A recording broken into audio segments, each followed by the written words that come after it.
Very much. Look, we're already fighting. We're like brother and sister here. Our next guest accurately predicted the housing and financial collapses of 2008.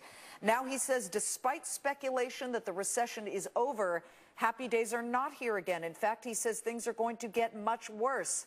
He's always saying that, though. Peter Schiff, president of Euro Pacific Capital, nearly $1.5 billion in assets under management, spending the last hour of trading with us.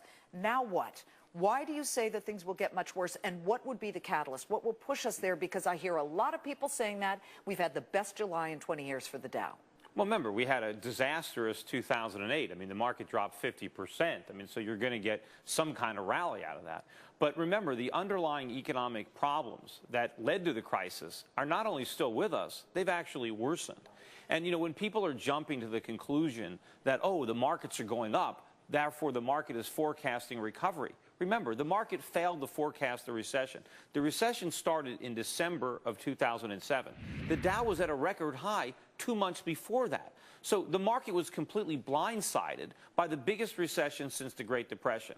And, you know, there were a lot of people, you know, on this network. I remember in late December and early January, February of 2008, telling people we were in a recession. They were still saying we were going to avoid one. So if you have economists who couldn't even forecast a recession that had already started, and a market that was clueless, why would you want to draw any conclusions from a market rally that this means that the recession is over? But don't you go where the profits are? And we have had great profits since March 9th. And if you didn't have your customers in American stocks that did unbelievably well, I'm thinking Wells Fargo jumping way off its lows here. Well, then are you missing out for your clients? I remember, as everybody knows, you pointed out, I mean, my clients, like most people's clients, we all got clobbered in 2008 because we were long stocks. I had been long stocks for 10 years. But how could that be, since you predicted this in October of 2007, right here on Fox Business? Right. But I also predicted a weakening dollar, which we didn't have in 2008, but which we have now in 2009. But if you look at what's happened this year, sure, U.S. stocks have recovered a little bit, but foreign markets are on fire. I mean, U.S. stocks are standing still compared to what's happening overseas. Many of the stocks that I own, not only have they recovered, they've actually made new highs. In fact, there are stocks that went down 70% last year that are now higher than when they started. In fact, you know how much you have to go up? We put together a list of some of your best performers, and we want to put some of them on the screen here because it gives us an indication that you don't have to be in U.S. companies, some of them U.S., some of them not, to really make some great gains. You like Crescent Point Energy, up 49%. Yara International, what country is that out of? Yara's in Norway. Up 43%. Statoil, of course, up 32%. Ascendus, up 31%. Potash, 31%. A lot of people would really like to see these kinds of returns. Well, those are, you're talking about this calendar year, and those are just, look, I'm buying about 100 different stocks for people. I mean, you know, there are different stocks. There are stocks that we own that have up close to 1,000% Which from one is October. up 1,000% from October? Well, the biggest gainer of the stocks that I've bought is Skyworth, which is a tech company in Hong Kong. But in late 2008, the stock was trading for barely over 1 times earnings. And it had a yield of about 14%. And so the stock has gone up tenfold from that point, that low point in October of 8. Now, all the stocks haven't gone up that much. But if you look in general, if you look at what's happened to foreign stocks, you know, the Hang Seng has doubled on the year. The Chinese market, I think, is more than doubled. And I took a look back over the last 6 years or so. If you'd have been invested in Hong Kong stocks, I think the average return is about 30% in Hong Kong. Even though the market was down 70% last year, even including that 70% drop, you're still up about 30%, whereas the S&P is up about 3%. So you got 10 times the returns over 6 years. Over 5 years, the S&P is actually down more than 20%. I mean, we were just looking a couple of weeks ago at the Tel Aviv stock index. Over 5 years, it's up more than 25%. Yeah, well, the U.S. market is down over the last 10 years. I mean, it's been a lousy place to invest, and it's going to get worse. That's Peter's point. The U.S. is a lousy place to invest. Unfortunately. So you go elsewhere.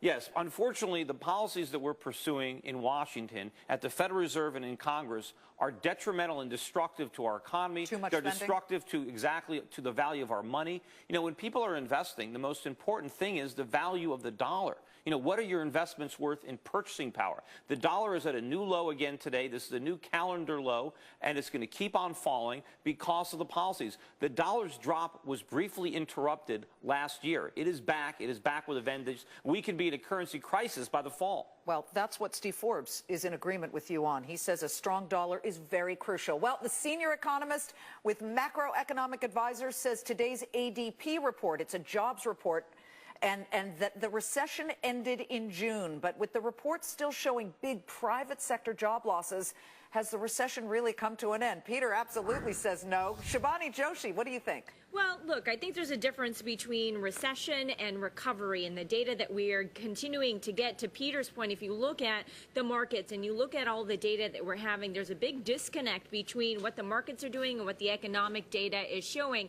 You can still be out of a recession but not be in recovery mode, and that's going to show job losses, and that's what the report out today showed. We have cut in half the losses, Chris Cotter. I think at the lows we were down close to 700,000 jobs. That's what we were losing. Now it's more like 400,000.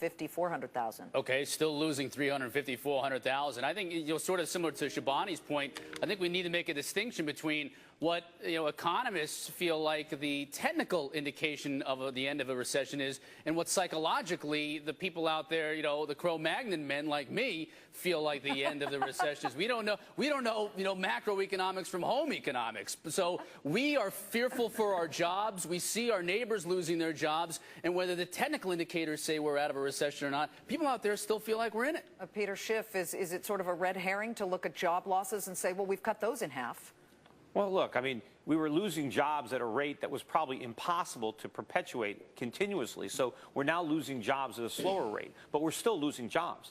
And we're going to keep losing jobs. Unfortunately, the government is interfering with job creation by distorting the markets, by taking capital away from businesses and entrepreneurs that could help rebuild the new economy. Right? They're preventing jobs from being created. They're trying to prop up companies that shouldn't be in business, and they're borrowing so much money to finance additional government, additional spending, like this not cash for clunkers nonsense. All this stuff is destroying jobs. Well, if you're so against the government, will you run for government? Wait, don't answer that question. We will be asking Peter Schiff coming up, because I am hearing rumors about some Senate run.